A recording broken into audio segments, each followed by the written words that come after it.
My company, Pine State Drilling, we presented the idea of switching this school over to geothermal about 2 years ago, and starting in their knowledge of geothermal in the administration and all the people that were in charge of, overseeing the energy of this school really had no idea about geothermal. So we started introducing it to them and getting them on board with the idea that it is a real economic way to go for the school, and we could solve a lot of the problems. A lot of the problems in this school have been air quality issues, cooling issues, and heating issues with the old system.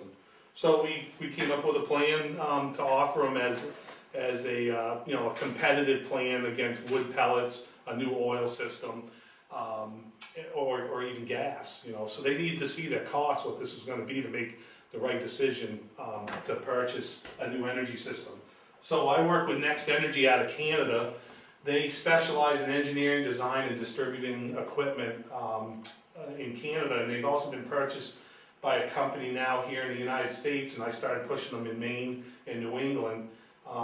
We're a dealer, installer, and I represent Next Energy, and they offer some solutions for people, financing and engineering. Again, we engineered this whole system. It wasn't put out, it was all in-house when we presented this whole plan for this school.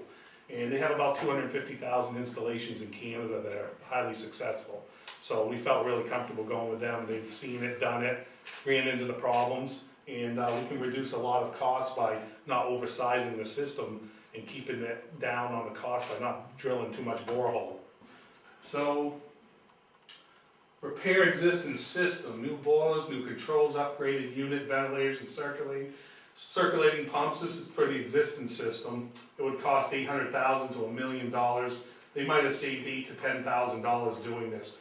Again, we'd have no air conditioning in the classrooms, no energy recovery in the classrooms, no ventilator replacement, no renewable energy source, and GHG emission reductions.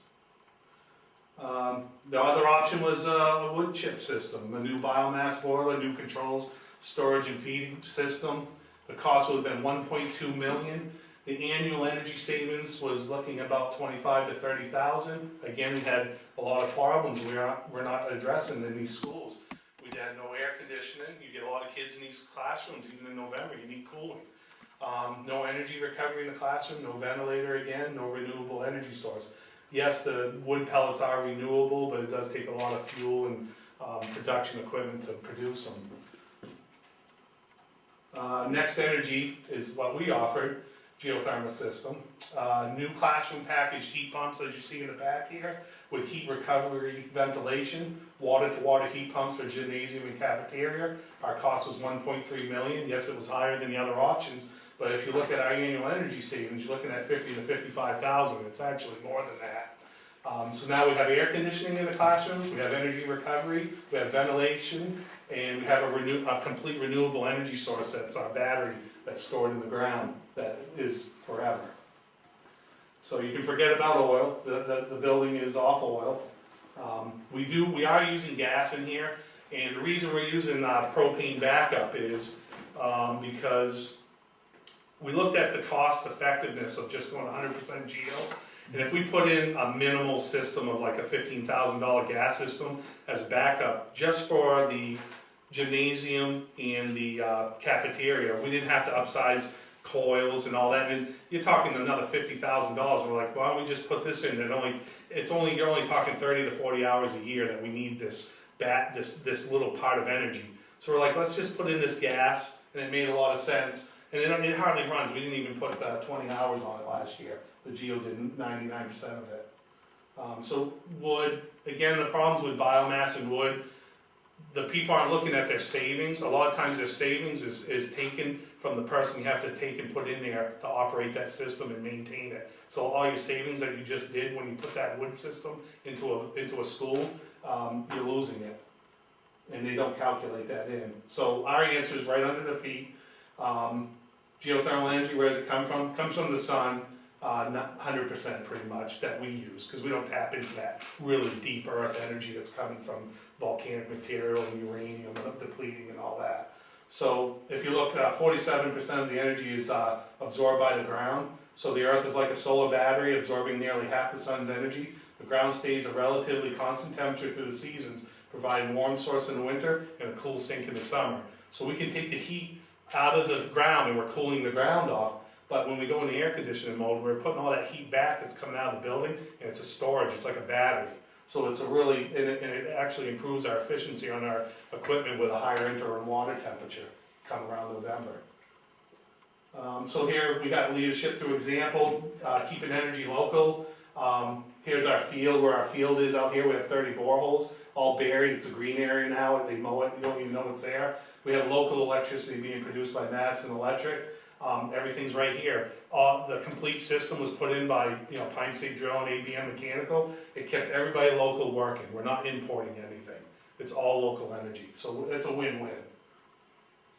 Geothermal in the environment, you can cross heavily between economy, which I'm very fiscal conservative when it comes to money, and the environment. And I want clean air, and if there's another option besides having a dirty environment, I'm 110% behind it.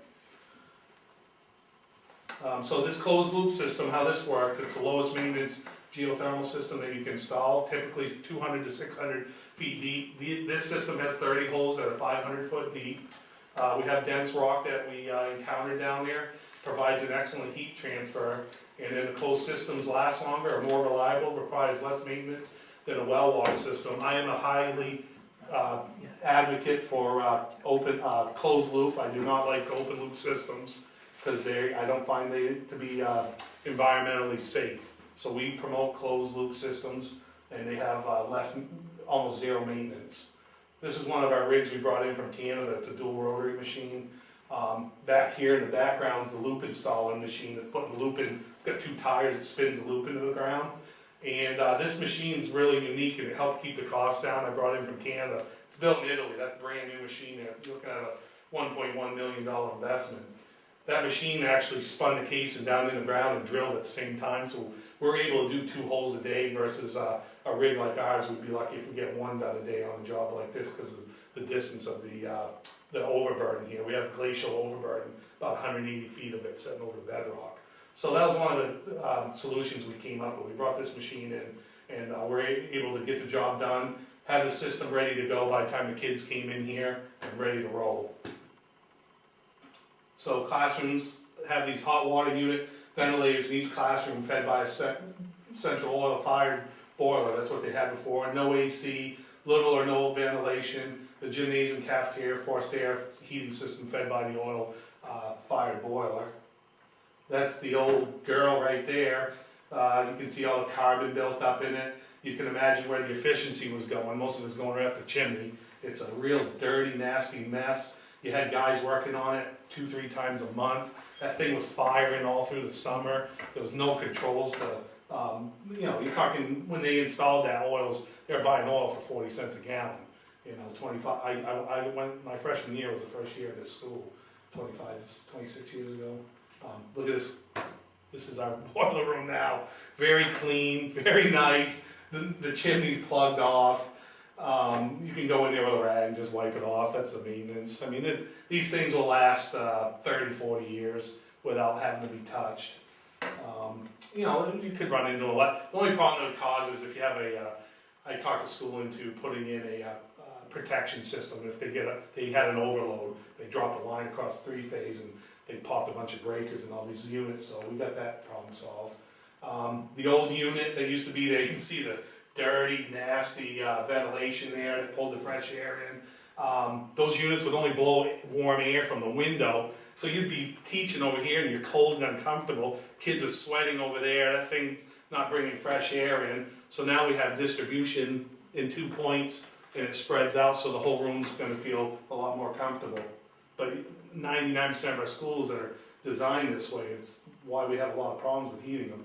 So we came up with a unique idea with Change Air. It was a company that specializes in these combination units in Canada.